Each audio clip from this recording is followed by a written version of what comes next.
everybody. How are you tonight? Woohoo! Woohoo! Did you see that hand thing at the end there of the part of it? That was one of Tamara's pieces from a long time ago. And it kind of represents all of us with our hands all together, reaching out to each other. And since it's her birthday, oops, and I'm moving, I didn't lock my scene there.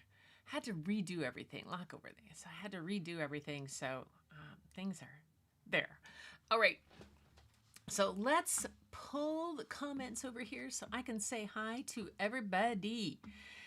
It's been a day. The orcas have been out in Case Inlet like since this morning. Of course, they showed up just about the time we were having to leave to go pick up my friend Patty to go to see the Utopia Garden art exhibit. And so I didn't get to see them very long, but when we came back this afternoon, they were still out there.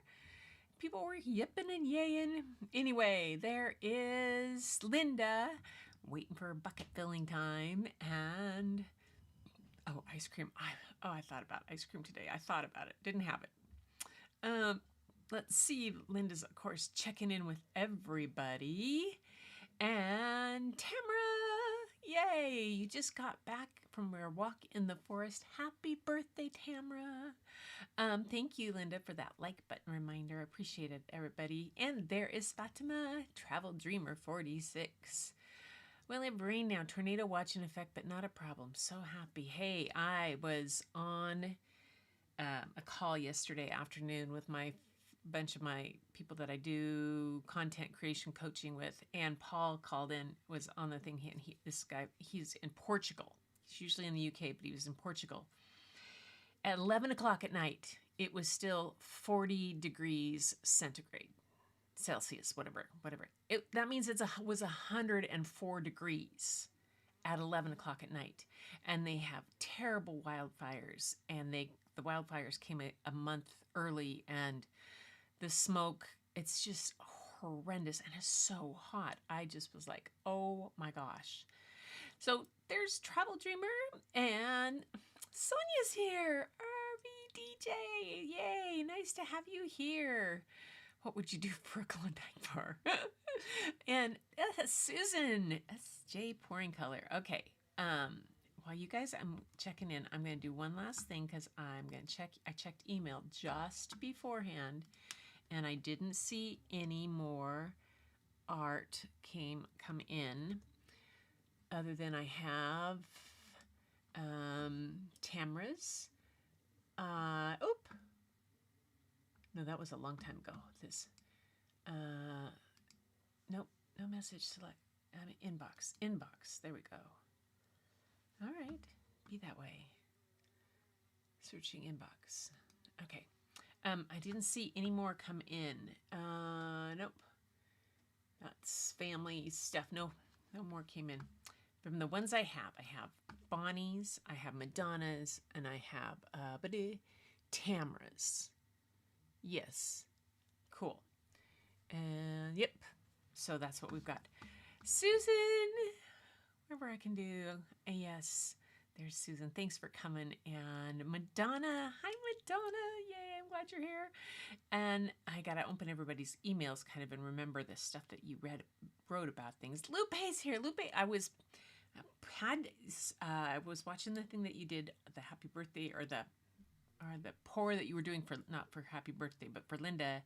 And then I was watching some other things. I am just going to I think what I'm going to do, it's when I'm got my work hour going that I do in the morning, I'm just going to maybe have to put binge watch on you guys, because I just, once I get out, I watch little bits of them here and there, and I watch some and I go to the next one and I go to the next one.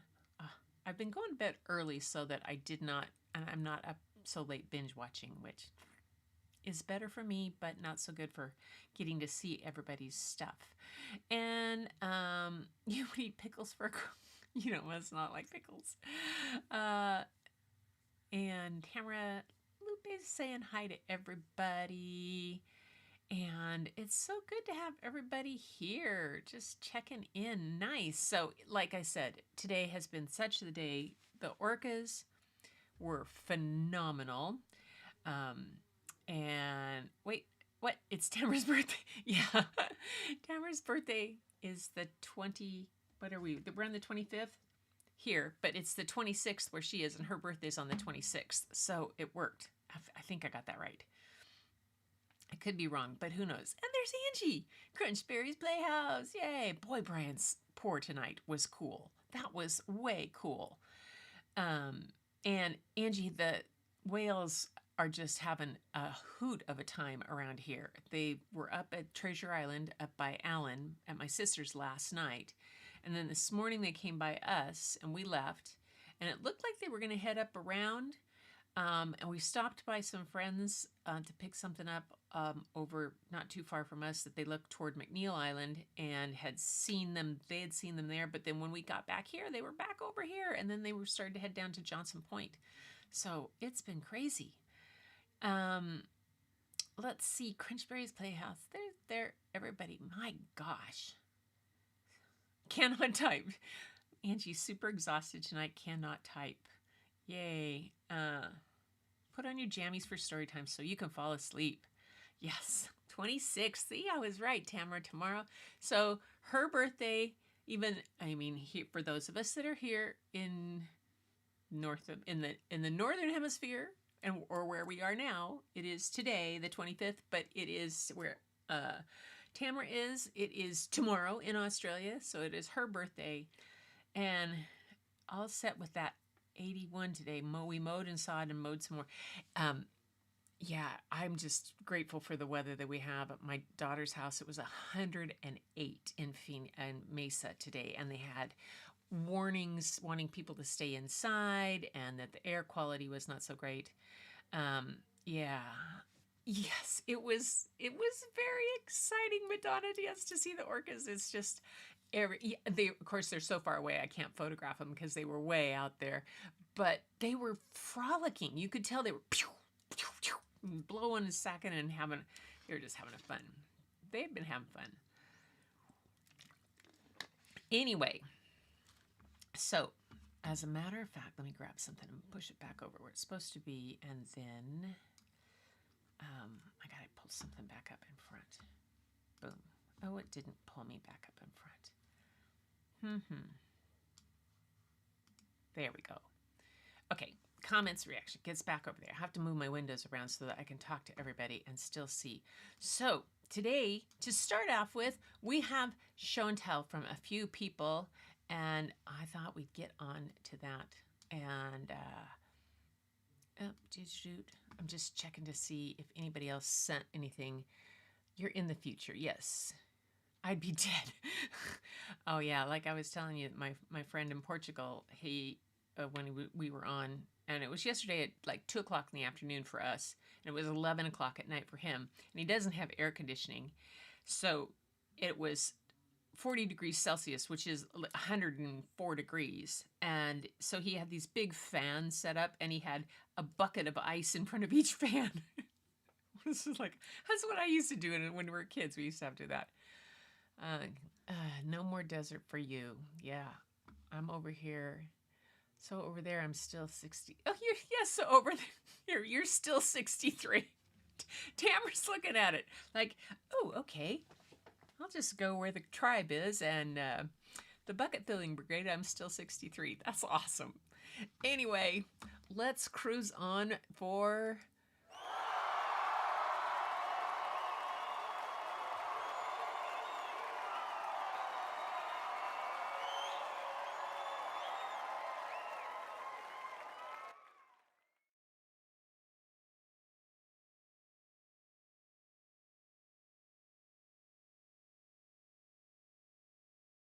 There, unmute me. There. So what did you think of that, you guys? I thought that was kind of fun. That was a overlay, a little GIF overlay. Kind of fun to do. Glass half full kind of person. Love you too. So happy birthday, Tamara. I will not subject you to me singing. Everybody else just happy birthday to, I'll read stories, but not singing. But next we have from Tamara artwork. let's see, go to her next thing. Let's see if I can get this right first. She did. I see this. Oh, okay. I have to pull up her email because I didn't get cut and pasted what she told me about this. There it is. Okay, here she said, she's finished the water goddess piece that she was working on. And let me get myself out of the way here. I don't know why it's there and why her name is not showing up. I don't know why. Huh. Okay, this is Tamara's. She finished the koi water goddess piece she was working on, but she's been also tried to show a black and white version for something different. So I have the black and white version up first to show. And then I'll get rid of that one. Oh, the scene's locked. Hang on, I gotta unlock you guys. It won't let me do my little thing. I locked everybody when I'm moving things around. There we go. And here is the finished version of the koi water goddess. So she had black and white, which I could move up a little bit so you can see the whole thing there.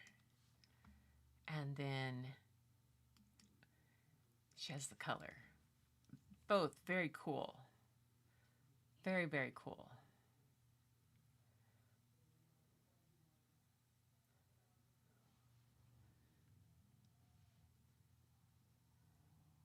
Yeah. So what do you guys think? I know, I love them. My goddess. I know, Susan, my goddess. I love them. I love them. That is so cool. Yay!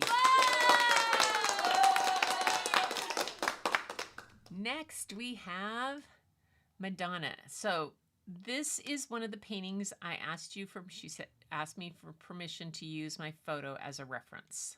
She said, thank you so much. She was really fun to paint. 8x10 watercolor on watercolor paper. And so I'll get rid of this and bring that up.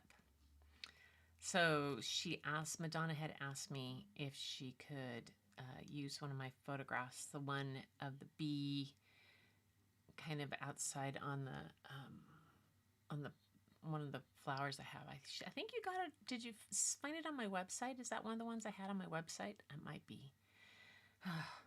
But I love it. I absolutely love it. You did a beautiful job of this. And it's so cool the way you put it in black and white except for the bee. I mean, I just love that. Oh, and the details on the wings and underneath the shadow, the shadow part of the yellow. Oh my gosh, Madonna. Woohoo!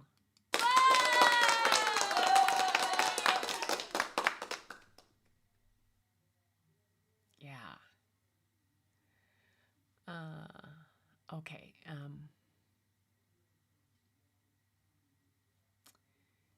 This is, what did she say? She said it was 8x10 watercolor on watercolor paper. Yeah. Isn't it cool? So cool. Absolutely beautiful. You did my photo very proud. You took it to a whole new level. I love it when you guys do that because you and Larry both have done them, and I mean, takes it to a whole different. It's just so cool. I'm very honored when you do that. Next we have okay. So next we have me. So the other morning I got up and went out real early and took photos of daisies, and this will explain. And it was just, I don't know, it was one of those mornings where I woke up really early, and these were the daisies that were in my yard. And it just, I liked the way they looked and everything. And then I went to watercolor class that day, and the watercolor teacher had us doing daisies. Yeah. So this is what I did. And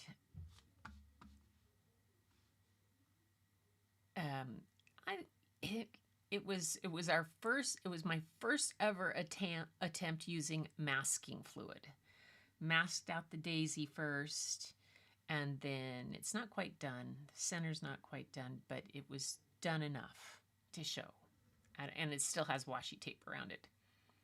So, it's not very big. It's only about a 4x6, but that's it. Happy daisies. Yeah, and daisies are easy to paint. At least when you do masking fluid with them, it makes it easier because then they look like daisies and not like, black-eyed Susans. Thanks. I'm getting there. I'm working at trying to blend and trying to do all that stuff. So it's a bit by bit. Next month, I start a drawing class. Chris Bronstad is teaching one at the Mustard Seed on Thursday afternoons. And Chris, oh my gosh, he has sold all over the country. He has been commissioned all over the place. He taught portraiture and art at the schools around the area, and he's just a fabulous artist. So I don't know what kind of torture I put myself up for, but I am. All right, and next we have Bonnie. Okay, so it's there. Okay, Bonnie sent me an email. Let me see what it says here first. Okay. First, this says, not one of my paintings, but I wanted to share this picture I took while in our Jeep on one of our Jeep crawls. We frequently went out on group Jeep crawls when we lived in St. George, Utah. This is one out at Sand Hollow. I love all the colors in this shot. So here's that, and I'll get rid of that. I love this photo. I love this photo with the colors, St. George area, that area, Jeep crawls over that kind of land. Some friends of ours just moved to the guy who did all my knee replacements and all my daughter's knee surgeries and everything, and ankle surgeries. They just moved to St. George. But that's so pretty. The colors, about that area, when you get those blue skies and the orange, it's that contrasting colors or the complementary colors. Isn't that pretty?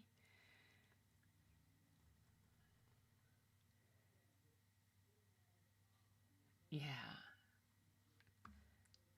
So cool. So cool. So then the next one she has here, let me give it, this she didn't send anything explaining about it. So you're going to have to tell us about this one, Bonnie. There wasn't anything in your email that said about what you did with this. I assume this is a pour on the back that you then embellished with other type of things, because it is gorgeous. Gorgeous.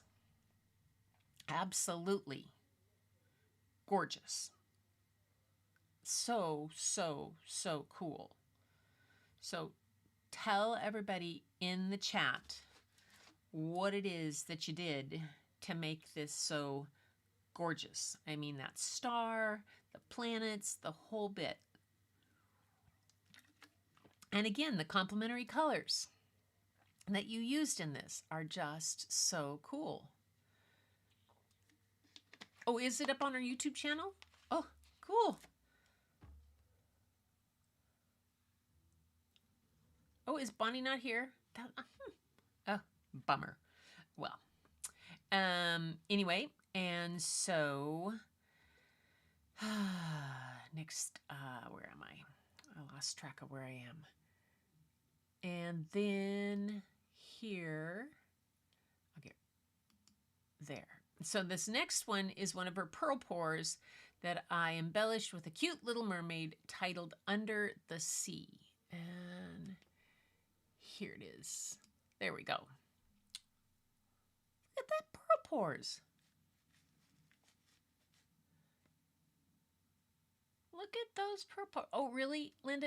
It's on about a year ago, you think, on our channel? Cool. Like I said, I'm just picking times. I'm gonna just put people on loop and set it up while I'm working on something and just let them go and listen. And yeah, because I've got lots of photos to move and edit. I mean, and to get rid of and duplicate, and I can do that while I'm watching you guys, because otherwise my brain goes numb while I'm doing photos like this. Yeah, it is a perfect pearl pour.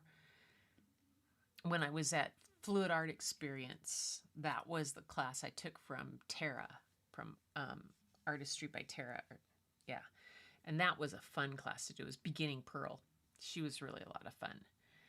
And Lori Houston was there too, was her assistant. Lori and I go way back, and it was fun to finally meet Lori face to face. Yeah, well done, Bonnie. This is very cool. Yay! Yeah, it would be awesome for a book cover, Tamara. That's a great idea. Okay, so that's the art that I've gotten in. And so let me close down. I got it. Universal control on the computer is always kind of a wackadoo here. So you guys are just going to have to, let me move this over here because it's going to need to come back in the next, I'll take it. So a few weeks ago when Tamara let me know, had told me when her birthday was, she had a request. And I didn't think I was going to be able to do it. So I had, my opening had scenes about another kind of book with the meteors and stuff, which I may just have to save that part till Thursday because I found the other book. I mean, I did. I found it. Yay. She had a request for a little bit of Skippy. And I know that I did a Skippy John Jones not too long ago, but some of you guys are new here, fairly new, like Susan, well, Lupe would know, and I think maybe Sonia, Madonna, I don't think, and Fatima, I don't think you guys have ever heard the original Skippy John Jones. So I decided I would pull out the original of Skippy John Jones. It seems to be a book that you guys are, you're so much like a group of 5 and 6 year olds. When asked which book would they like me to read, Skippy John Jones always seems to be the one. So I thought I would bring Skippy back before we jump back into some writer, some more with E.B. White, and see where we're going there. But Skippy thought he'd come back for an encore performance of the very first book about Skippy. I looked for the Granny Man in my shelves, and I couldn't find the Granny Man. And the Granny Man is a cool book about Skippy's grandfather, and when Skippy was little, and but it's more about, but it's not as goofy as this one, but you know. So for those of you who are new to Skippy John Jones and Judy Schochner, Judy talks about when she was working at her desk one day and she had a little bit of a writer's block and an artist block. Her little Siamese cat walked up and she heard her cat talk to her in his very best Spanish accent saying, "I am not a Siamese cat. I am a Chihuahua." And from there, Skippy was born. Skippy has gone on to have multiple books in the series. He's got multiple board books. He's made it to the banned book list because of the Spanish accent. People sometimes felt that it was making fun of a culture, but when it was presented in that culture that people said we were making fun, it was being made fun of, they loved it. It's a very popular book. So it, you know, someone is always going to say something about a book or something about take offense or something. And I just know that this book I read with the the most respect for anybody and everybody. It's a fun book. It is just about friendship and bravery and imagination and all those wonderful things. So off we go to the land of Skippy John Jones. Yeah. And there, I think he'll be, maybe? We'll see if I have to move. Oh, whoa, my picture got way too big. There we go. I don't need to be that big. Thank you. Thank you very much. Okay, Skippy John Jones.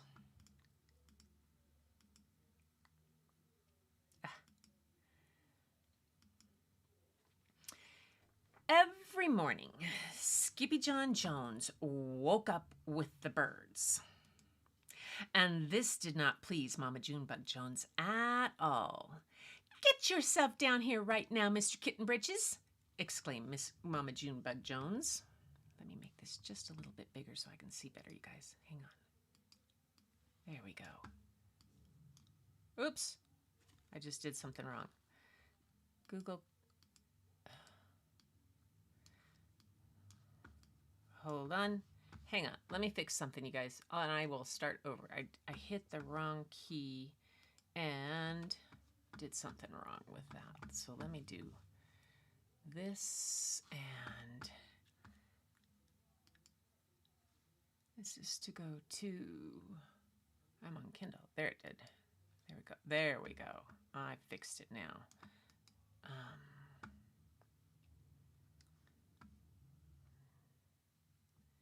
And I'm trying to make, you guys are so patient. I had this all set up, I thought. All right. But I am not always, yay. Okay. Let's go back. Back a page. Here we go.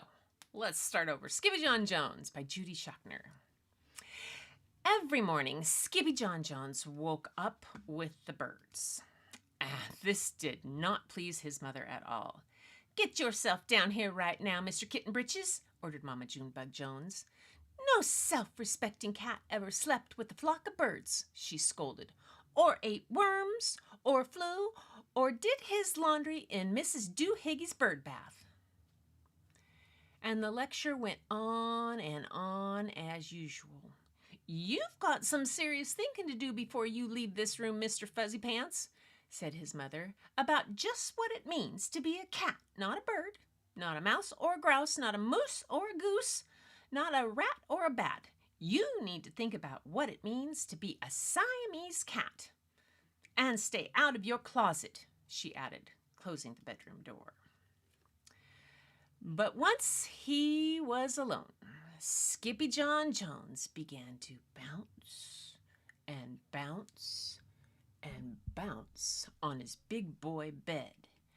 "Oh, I'm Skippy John Jones and I bounce on my bed, and once or 6 times I land on my head." Whoa! And on his way down to earth from a gigantic big bounce, Skippy John Jones shot past his bedroom mirror. "Holy guacamole!" he exclaimed. "What was that?" So up he went again, and again it appeared.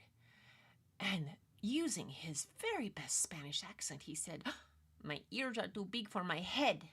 My head is too big for my body. I am not a Siamese cat. I am a Chihuahua." Now, back on land, Skippy John Jones climbed into his toy box and rifled through some of his old junk. And after he put on his mask and sword and climbed onto his mouse, Skippy John Jones began to sing in a muy, muy soft voice. "Oh, my name is Skippito Fresquito, and I fear not a single bandito. My manners are mellow. I'm sweet like the jello. I get the job done, sentido." Now, back in the kitchen, Jujubee, Jezebel, and Jillyboo Jones were helping Mama Junebug Jones make lunch. "Can Skippy come out of his room now?" asked Jujubee.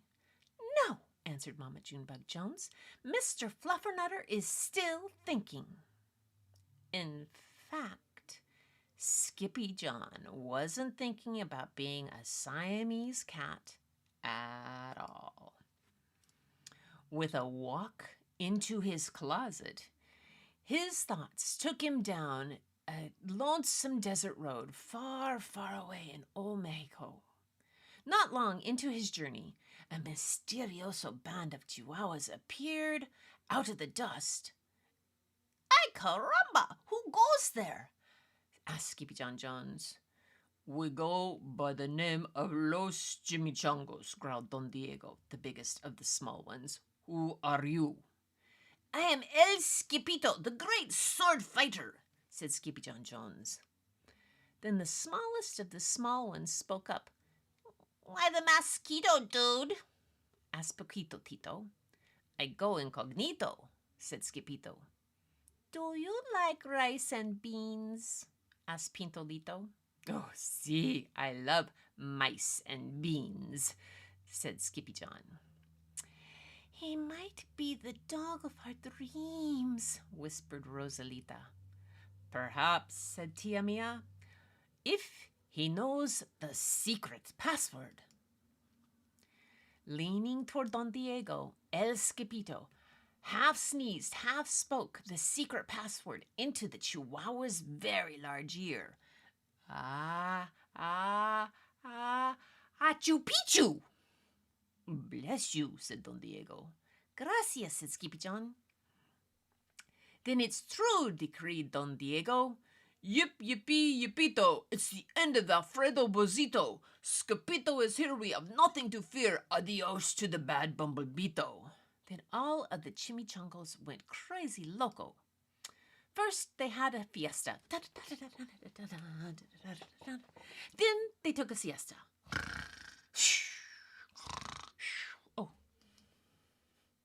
But after waking up, the chimichangos got down to serious business. Using his paw, Don Diego drew a picture in the sand of the great Bumblebito for Skipito to see. A hush grew over the chimichangos so great that one could hear a whisker drop. "Alfredo Bozito," whispered the crowd. "El blimpo Bumblebito bandito." "Sí," said Poquito Tito. "The bandito steals our frijoles." "Oh, nacho beans!" cried Skipito, outraged. "Sí," Poquito said and complained. "Red beans, black beans, Boston baked and blue, cocoa, coffee, kidney beans, pinto and jelly too." "And now he comes for us," Poquito said, added. "Por qué?" asked Skipito. "Because we are full of beans too." Then Don Diego stood tall and in his most somber voice declared, "Yo quiero frijoles." "Huh?" asked Skipito. "The dude just wants his beans back," said Poquito Tito. "And you are the dog for the job." "Me?" said Skipito. Then all the chimichangos turned toward Skipito, the great sword fighter. But poor Skipito had no time for a plan, because in the blink of an eye, a gigantic shadow darkened the landscape, and the chimichangos scattered in all directions. "Vamos, Skipito! It is you, the bandito abuelito!" they cried. Skipito stood his ground, but his legs shimmied and shook like jello, and his teeth chattered like the castanets. Then, in a muy soft voice, he said, "My name is Skipito Frisquito, and I fear not a single bandito." But Alfredo Bozito flew straight for Skipito until the bean-eating bandito hovered only inches away from the great sword fighter's face. "Holy frijoles!" cried Skipito as he thrust his sword into the air. Suddenly went the bandito, landing on Skipito's sword, and quicker than you can say Chihuahua's cheese and crackers, every kind of bean came spilling out of Alfredo Bozito, the great Bumblebito Bandito. Then all of the doggies burst into song. Yip, yippee, yippito, our hero is El Skipito. He's the dog of our dreams who delivered the beans, and now we can make our burritos. Well, back at home, there was such a ruckus coming from Skippy John's room that Mama Junebug Jones and the girls just had to find out what was going on. They raced down the hall into the kitty boy's room. Bangito, crashito, papito, skipito! Just in time to see Skippy John's closet exploding! Then out flew Candy, beanbag doggies, and the kitty boy with his birthday piñata on his head. Skippy John Jones! Everyone cried. Hola, muchachitas, he said in a muy soft voice. Mama Junebug Jones lifted up Skippy Jones and covered his head with furry purry kisses. What am I going to do with you, Mr. Cocoa Pugs? She scolded.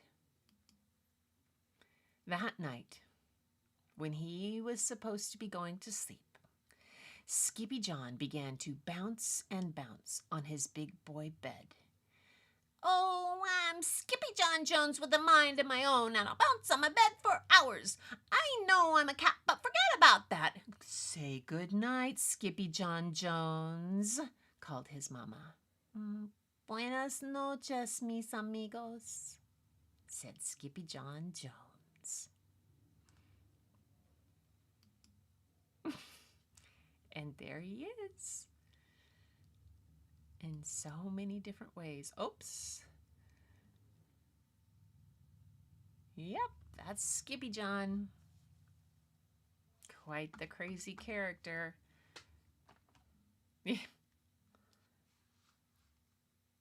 Oh, good.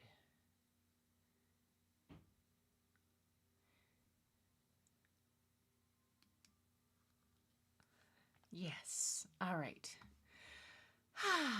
Let's see. Oh, I gotta go back. There we go. There we go. Hi, Bonnie.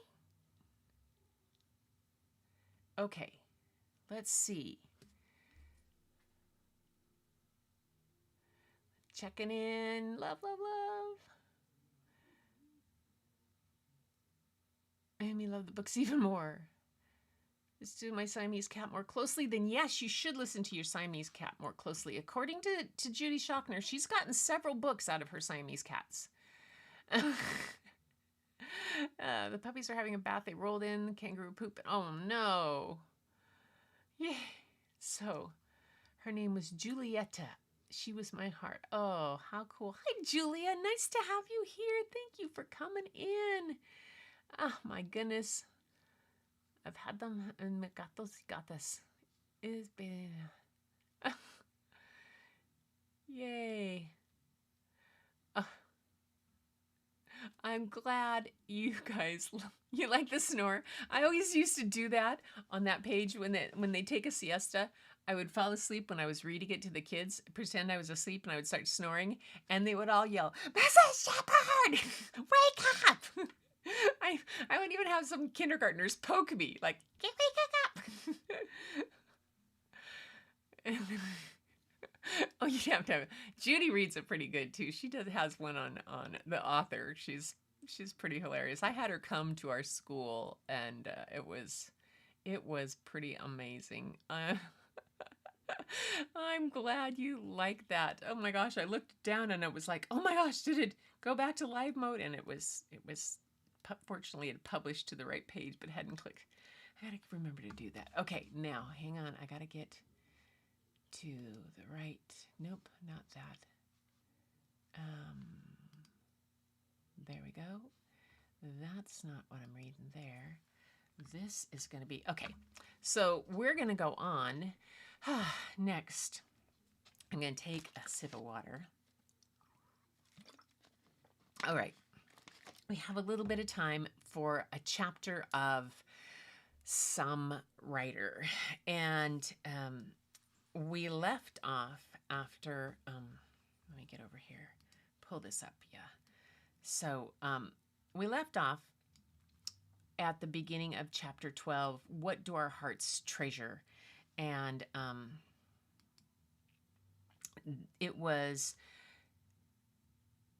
E.B. White, Andy, had gone and he'd written Trumpets of the Swan because Catherine was not, was having some health issues. He wanted to get a book out. This is what he came to. He had his friend go to the zoo and do all that. And it ended up being made into, like, put to music. And he just couldn't quite get that. He thought it was pretty amazing to have happen. So we're going to go on now to there. Oh, good. You guys are seeing the right thing.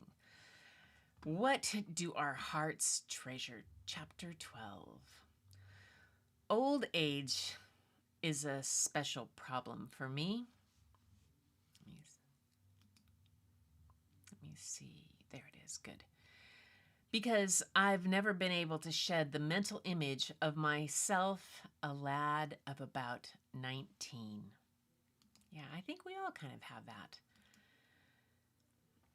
As time went on, Andy wrote less.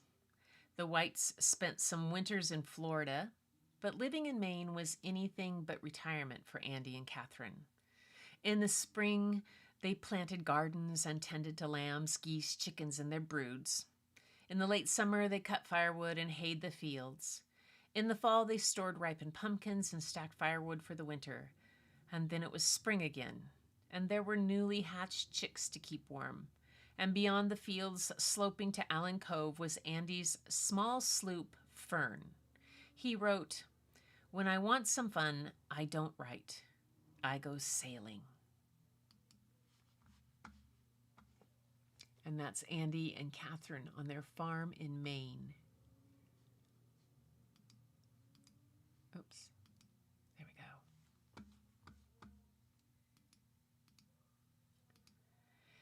Joel now lived nearby with his own family. Andy once wrote that Joel's boat Flounder had launched 1,000 ships. Joel had become a naval architect and ran a boatyard, designing and building traditional wooden boats. Remember Joel built that little boat when they did their son? He built boats with the same verve Andy brought to writing. Joel designed and built his dad a 20-foot sloop that he named Martha after Andy's granddaughter. And he rigged it so Andy could sail it alone. In 1977, after a series of illnesses, Catherine died of heart failure. At her service, the family read Andy's poem, Natural History. Andy did not go. He was too distraught. Later, Andy planted an oak tree at her gravesite. He wrote a friend, "I have lost the one thing that seemed to make any sense in my life, and I feel like a child lost at Coney Island." Life did go on. He spent his time doing chores around the barn, sailing and playing with his grandchildren. Andy and New Yorker editor Dorothy Lombrano Guth finished a project he and Catherine had begun, editing the tens of thousands of letters he had written over his lifetime for a new book, Letters of E.B. White. That collection was as close to an autobiography as Andy would get.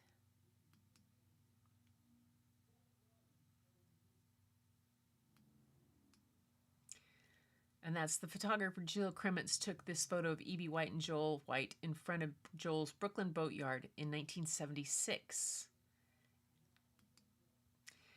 In time, Andy gave up sailing, but not boating. For his 81st birthday, he borrowed a canoe and went back to Belgrade Lakes.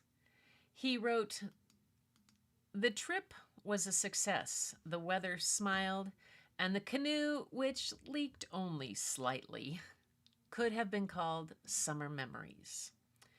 When he returned home, he bought himself an old town canoe, just like the one his dad had given him for his 11th birthday. Look at that. He later wrote to a friend, "The year is only a few days old, but I am already in my thoughts, careening towards summer and fall, awaiting the day when I can boost my canoe on top of the car and set out for the lake. I'll be 85 in July. Am still riding a bike, but have lost the sight in one eye, along with a lot of other losses.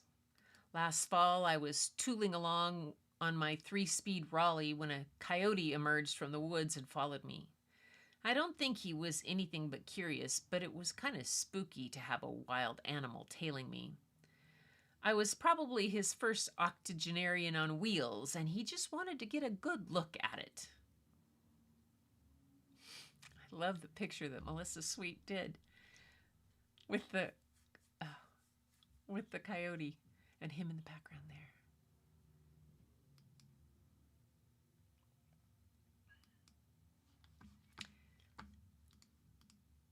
Oops. Yeah, because his eyesight was failing, Andy resigned from writing news breaks for The New Yorker in 1982. He had written more than 30,000 news breaks. Andy thanked William Shawn and the magazine for keeping him gainfully employed over such a long period of time. One day after Andy went canoeing, he stumbled and hit his head. Later on, he complained he wasn't feeling right. He was never quite himself again. Doctors diagnosed him with dementia. Eventually, Andy was confined to his bed with round-the-clock help. During the last year of Andy's life, Joel visited every day. In his memoir, Let Me Finish, Andy's stepson Roger Angel writes, "Joe told me that in that long year he read aloud to his father often, and discovered that he enjoyed listening to his own writings, though he wasn't always clear about who the author was.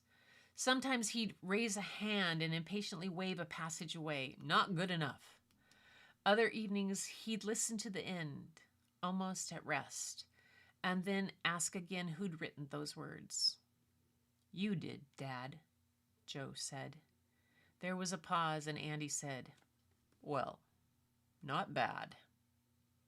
Indeed, E.B. White's writing is, as they say in Maine, the finest kind.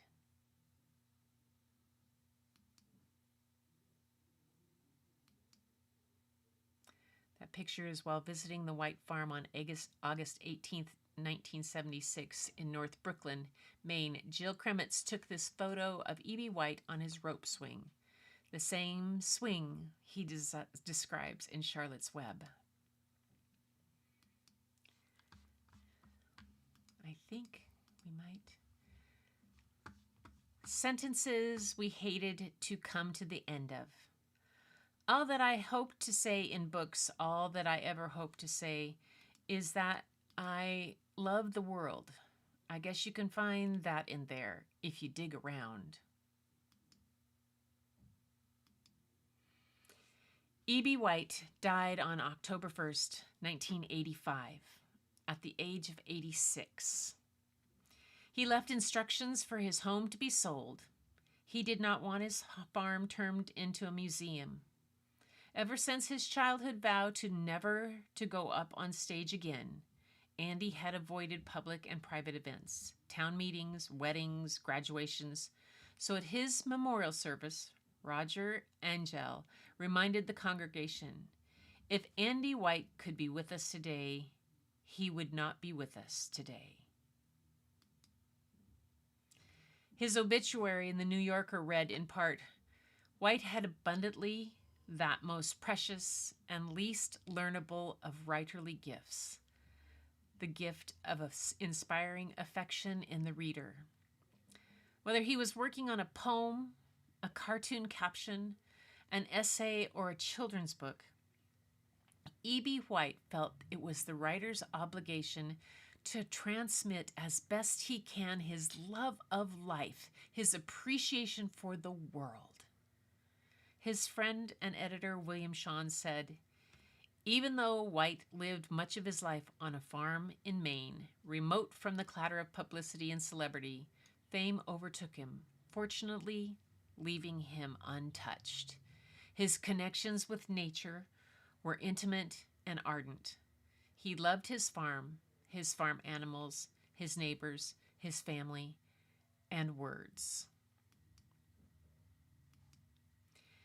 E.B. White never believed that writers were celebrities. He wrote that when he was a child, an author was a mythical being. The book was the thing, not the man behind the book. He did not seek literary approval and never considered himself a great reader. He preferred reading farm journals and boating magazines. Much of what he wrote was not for children, yet many consider Charlotte's Web not only White's magnum opus, but one of the best children's books ever written. Did E.B. White ever wish he'd written a masterpiece for adults? His stepson, Roger Angell, said the thought would not have occurred to him. Andy once said, anyone who writes down to children is simply wasting his time. You have to write up, not down. Children are demanding.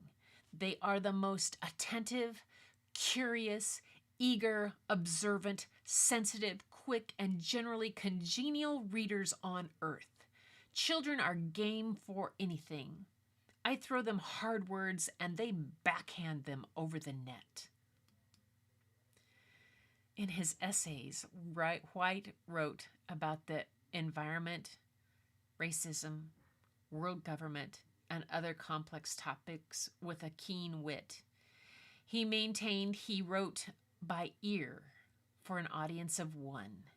And in reviewing essays of E.B. White, Ben DeMott describes the sound of his words as music. The man knows all the tunes, all the limited, lovely music that a plain English sentence can play.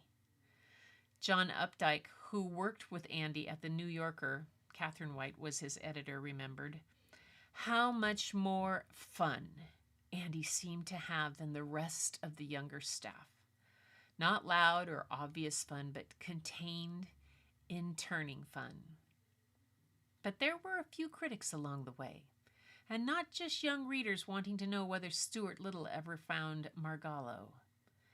I don't like the way it ends. It makes me sad, one young reader wrote. Criticism came in 1947 from the New York Herald Tribune during the McCarthy era, when E.B. White fiercely opposed the blacklisting of Americans who refused to answer questions about their loyalty or political beliefs. White shot back to the newspaper editors, I am a member of a party of one. I hold it that it would be improper for any committee or any employer to examine my conscience. It is not a crime to believe anything at all in America. White believed profoundly in freedom. To be free in a planetary sense is to feel you belong to the earth. To be free in a social sense is to feel at home in a democratic framework. And to be free as a writer meant he was able to write as he pleased, to get down on paper a little capsule of truth. That truth came out in a simple, clear sentences, writing that William Shawn described as utterly beautiful. He was ageless, and his writing was timeless.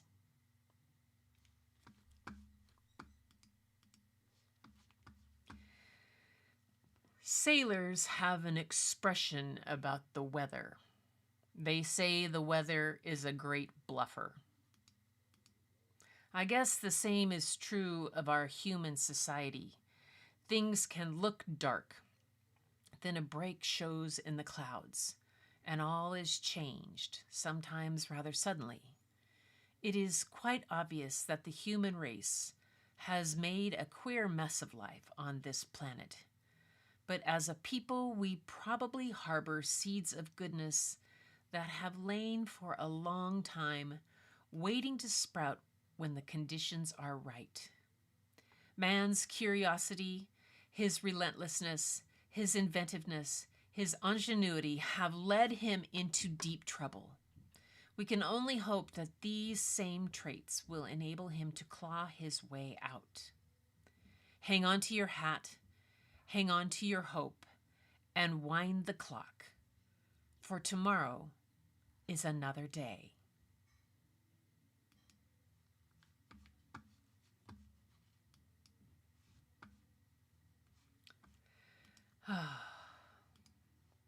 And the last I have of the finishing of the book, the author's note.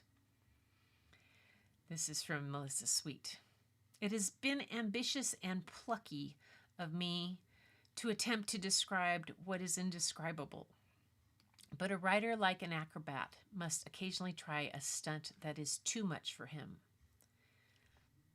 No one could have prepared me for the sheer joy of diving into E.B. White's oeuvre.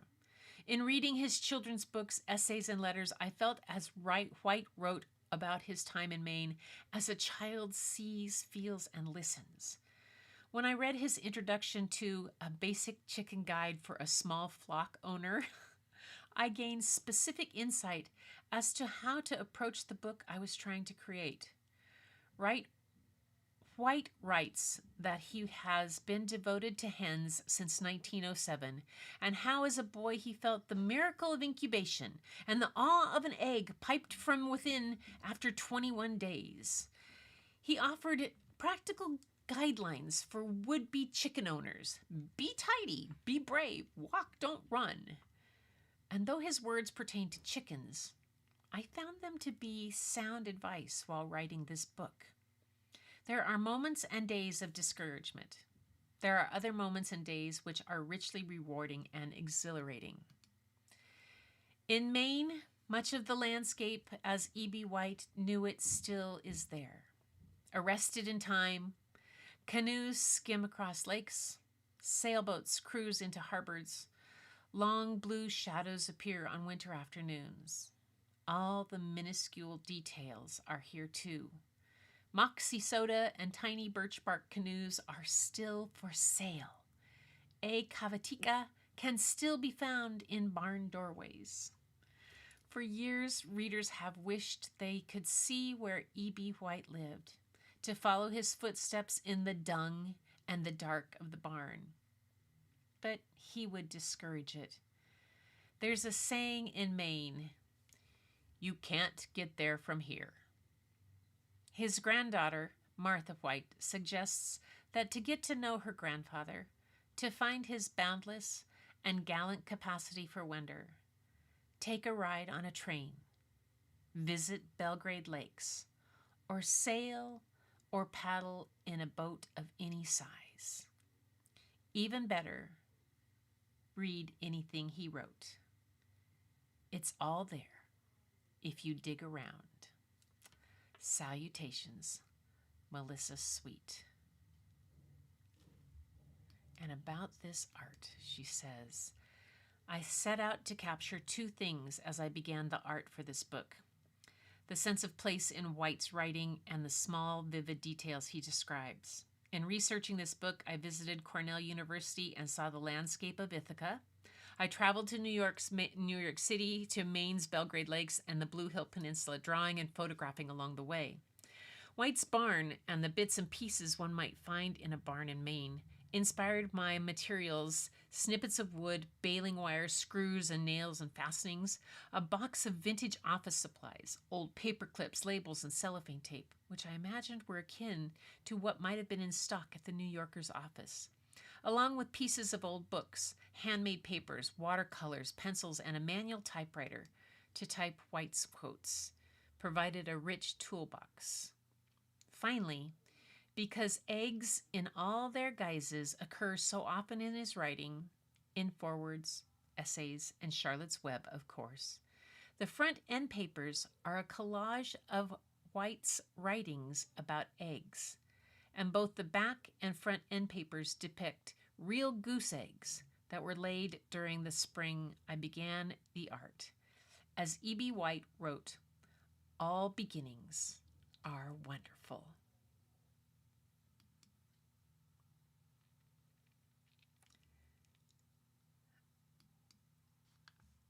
And it says, okay, I'm checking in.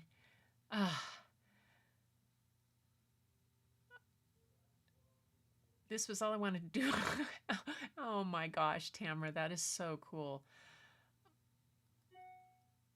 Bonfire. Oh, I know. Okay, and then one more page. I think there's one more little bit. Sorry, you guys. It's taking.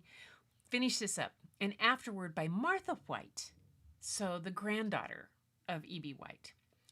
When Melissa Sweet approached me to say she had decided to write and illustrate a children's biography of E.B. White, I didn't hesitate to give her the White family's nod of approval. I knew her work from when my children were small, and I had always found it imaginative, quirky, and fun. Plus, it was full of dogs. I had just finished editing a collection of my grandfather's writings about his various canine companions, E.B. White on dogs, so that detail was important. That she and I are neighbors made it even more convenient, and we quickly fell into the habit of sharing photos and stories. Before long, Melissa showed up with a goose egg for me, its innards carefully blown out, and the shell beautifully adorned with a delicate copper wire and an E.B. White quotation on an illustrated tag. I'm sending you what I think is one of the most beautiful and miraculous things in the world, an egg. It was from a letter he had written to some sixth graders in Los Angeles in 1973. That egg was from one of his geese, Felicity, and he was sending it across the country as a thank you for some essays the class had written. Melissa's egg was from another Maine farm, and it was an early signal that she was on the right track in her research on E.B. White. That's E.B. White with his dog Minnie in his New York office. I knew Melissa primarily as an illustrator, but I was familiar with some of the books she'd written herself as well. Children's books are even harder to write than other books, in my opinion, because children are very demanding about the sentences that draw their attention. There wasn't a needless word, as William Strunk Jr. would have called it, in any of her books. But the clincher was that Melissa and the author Jen Bryant had just launched The Right Word, Roger and His Thesaurus. Oh, I think I have to read that one. Peter Mark Roger was a man like my grandfather who cared deeply about choosing exactly the right word. When I saw that book and how Melissa had chosen to illustrate Roger's words lists, I knew she had spent many months living inside of a thesaurus, and inside the mind of a man and boy who first created it. I own an old thesaurus, Roger's International Thesaurus from 1944, one of the many books that migrated from my grandfather's bookshelves to mine. It is sun-bleached and tattered, dog-eared from use, and its spine is falling apart, and I wouldn't replace it for the world. Like a favorite cookbook, it has been endlessly useful, lived in, and well-loved, and it remains within easy reach. My grandfather once wrote about letters. The visitor to the attic knows the risk he runs when he lifts the lid from an old box of old letters. Words out of the past have the power to detain. Hours later, he might find himself still crouched on the floor, savoring the pains and embarrassments of an early love, and with leg cramps to boot. That was the foreword from July 30th, 1932, Points of My Compass. It is the same with this thesaurus. You can get lost in it, and I'm sure my grandfather often did. Melissa Sweet could have had no better training. The first time I toured Melissa's studio in Rockport, I had one of those rare moments of imagining a path not taken. Wouldn't it be fun to be Melissa Sweet? Her studio exudes creativity, curiosity, color, and light. The ground floor is well organized, like a library or archivist's office. And you want to open every drawer and peek inside. The upstairs is where she paint pots come out and the ink might get spilled, but the effect is not messy or scattered. It is immediately clear that this is a place where a great talent is not just at work but at play. Like my grandfather, Melissa Sweet has somehow kept that childlike sense of wonder at the world, and thankfully found an avenue to share it with the rest of us. She is an observer, sometimes a collector, and she seems to work from a place of gratitude for the natural beauty that surrounds us, maybe especially here on the coast of Maine. In her author's note, Melissa mentions a poultry primer and the introduction my grandfather had written with his pithy advice, be tidy, be brave. That book had passed from his bookshelves to mine when I started to keep a small flock of my own. He also advised, don't try to convey your enthusiasm for chickens to anyone else. That remains true about chickens, but I suspect it's not the case when it comes to favorite children's books, or their writers, or illustrators. I hereby convey to you my unbridled enthusiasm for Melissa Sweet, and assuming you have chosen to read this Johnny-come-lately afterward, I offer you the White Literary LLC seal of approval on this sweet biography. Consider it authorized, because Melissa is clearly not just its author, but an accurate authority on my grandfather. When Scott Elledge completed his book, E.B. White, a biography, my grandfather sent him a thank you note that ended with the lines, I know how hard it is to write about a fellow who spends most of his time crouched over a typewriter. That was my fate, too. Melissa Sweet has faced the same challenge, plus that of translating his many years and extensive works into a children's biography. Through her great skill, care, and talent, she has brought it to life with color and humor and playfulness. Here in these pages, you will find, or we did find, the grandfather I remember so well. The man with a dachshund on his desk and his hands on a manual typewriter. Now, thanks to Melissa Sweet, you can know him too.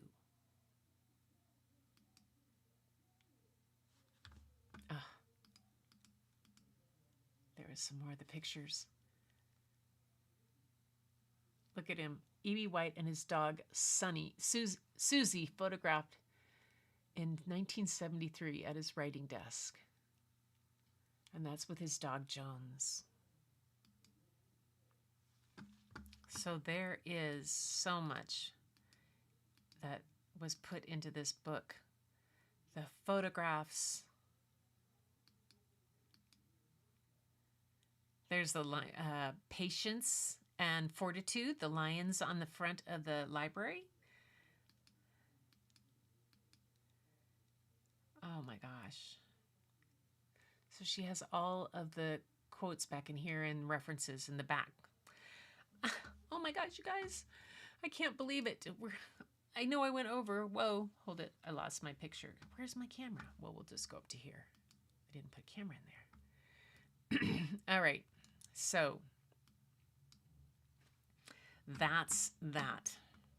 That is the end of that book. You guys, thanks for sticking with me on this one. I hope you enjoyed it. What are you talking about burning? So much. Okay. Happy birthday. Yes. So we've got the 10th birthday. I missed the whole conversation on breaking bras. Whatever that was, I'm glad you guys had a good time. Oh my gosh. I'm glad we made your date, Tamara. Every one of you guys that are part of this group bring so much to my life. And I know you bring so much to each other's. Tamara has been around since really early on from when I started this. And when we decided to start sharing art and I started to start doing things, she's always been so encouraging, but just to see that and to be so open and there, and you deserve all the birthday cheers as always. And everybody in this group does. So I always want to know when birthdays are coming so I can do something. I need to get that. Yes, it's an amazing, amazing book. I hope you guys really loved it. Oh, show the cover again? Okay, let me see if I can get back to the cover. Hang on. I will do that. Let me see if I can go back here, and I'll go back to here. And if I can get to the cover, Kindle. Nope, I gotta go back. Kindle Library. Some writer. And oops, I gotta take me all the way back. And I can show you the cover. Ah, here we go. Okay, now let me get back to this. There it is. So Susan asked to see the cover again, please. There it is. The Trumpet of the Swan, Charlotte's Web, Stuart Little, and the New Yorker in there. And there's the little car. I'm glad you liked it all the way around. I have to have this book. I know.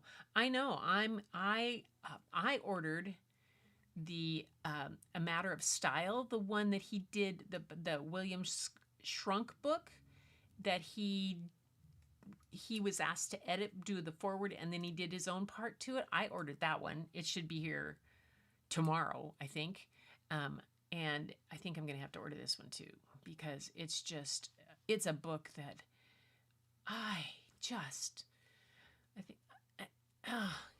yeah. I like I said, I have read a lot of, let me go here to here. You know, I have read thousands of books, of children's books in my career as a elementary librarian. 18 years as an elementary librarian. And I have read lots and lots of picture books. Biographies were what got me started on reading early on when I started reading chapter books when I was a kindergartner or when I was 5. And I would get to go to the chapter books and I would read all those early biographies, you know, the young America, but they were the orange covers with the black silhouettes. I got so involved with biographies. I love a good biography. This is one of the best biographies I've ever seen written for kids about somebody that, yeah, it's just amazing. Absolutely amazing. I want all these books, but I want them read to me in Gretchen's voice. You're so sweet. Well, you could go back and listen at the time. Yeah, that's so good. So you guys, I'm way over time. I kept you a lot longer, but we finished that book.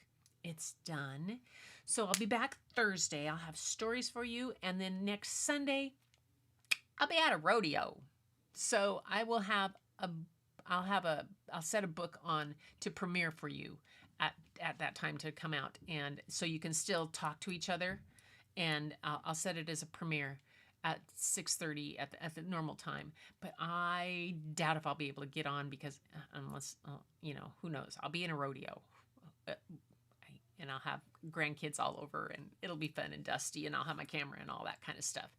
And yeah, I'm got seats right up front so I can get pictures right there. I'm right next to the chute. I'm so excited. Yeehaw! Yeah.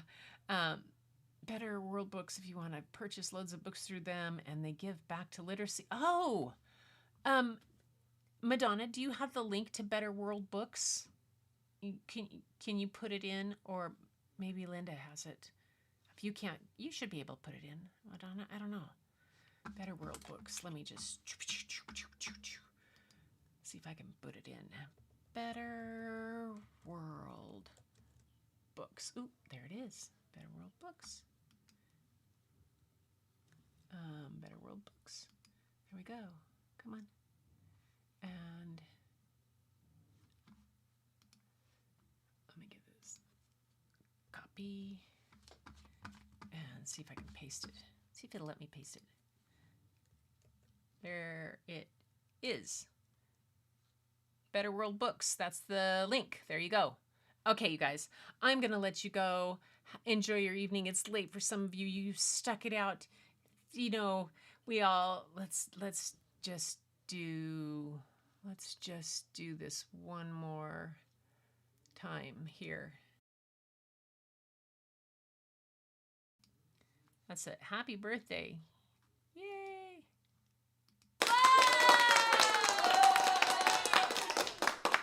There we go. One last time for that. And now it is time for us to, where did I put that? I lost my spot.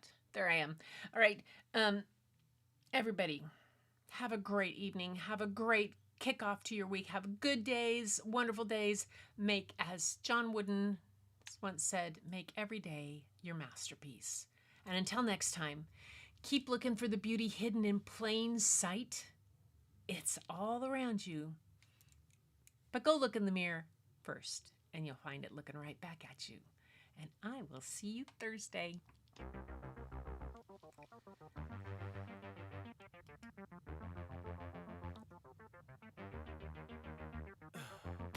In the heat of the night, we could get lost in all the lights and sounds. Feel alright, we won't go home, we will just stay here downtown. There's not just stars on the boulevard, they're in the light in your eyes. Oh, we don't need no black cards, I just need you by my side. We could be shameless, famous, running cool. Oh, that would be fun to do audiobooks. And have to be part of the Screen Actors Guild. You got me feeling starstruck too. We could be famous. We could be famous. Night, Fatima and Linda and Susan and Tamara and Lupe. And I don't know if Bonnie made it in. Madonna's here. Angie, Larry. Oh my goodness. And Lupe there. You don't even try. Not amateur, typical. I put you on a pedestal. Yes. There's not just stars on the boulevard, they're in the light in your eyes. Oh, we don't need no black cards, I just need you by my side. We could be shameless, famous, running cool, with a love that leaves us weightless. Ooh, drop dead gorgeous, wow. Ooh, you got me feeling starstruck too. We could be famous. We could be Yay! famous. There's Larry. We could be famous. Oh, I love the truck. We could be famous. Larry. Oh, that's so cool. Oh, and Tamara.